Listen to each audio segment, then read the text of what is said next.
राजा अजातशत्रु का राज्य बहुत अच्छा चल रहा था, किंतु कहते हैं ना कि समय हमेशा एक जैसा नहीं रहता। ऐसा ही अजातशत्रु के साथ हुआ। राजा कई मुश्किलों से घिर गए और उन मुश्किलों से बाहर नहीं निकल पा रहे थे। उन्होंने कई युक्तियां अपनाई लेकिन असफल रहे। एक दिन उनकी मुलाकात एक तांत्रिक से हुई। राजा ने तांत्रिक को अपनी मुश्किलें बताई।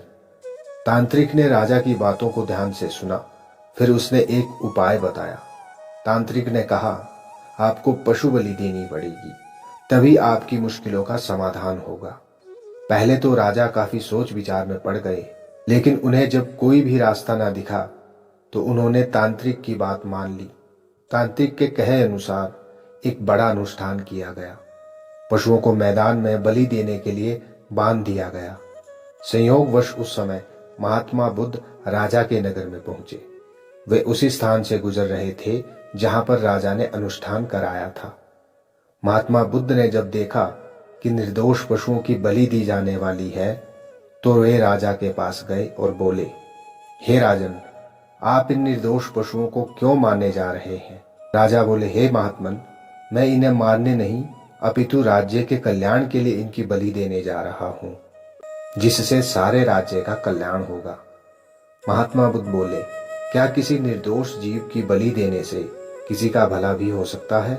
थोड़ा सा रुककर महात्मा बुद्ध ने जमीन से एक तिनका उठाया और राजा को देते हुए बोले, इसे तोड़कर दिखाएं। राजा ने तिनके के 2 टुकड़े कर दिए।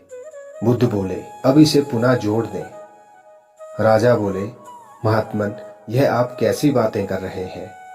इसे तो अब कोई भी नहीं जोड़ सकता।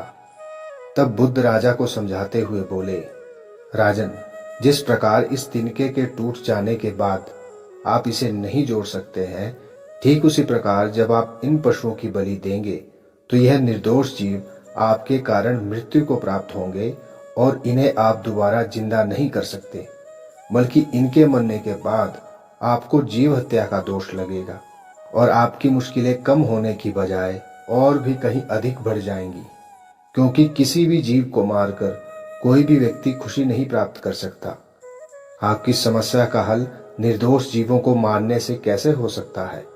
आप राजा हैं, आपको सोच विचार कर निर्णय लेना चाहिए। अगर आप सच में अपनी मुश्किलों का हल चाहते हैं तो अपनी बुद्धि से काम लीजिए। मुश्किलें तो आती जाती रहती हैं, यही जिंदगी का सच है। किसी निर्दोष जीव को मारने से समस्याएं नहीं समाप्त होंगी, बल्कि उसका हल आपको बुद्धि से ही निकालना होगा। बुद्ध की बात सुनकर अजातशत्रु उनके चरणों में गिर पड़े और अपनी भूल की क्षमा मांगने लगे।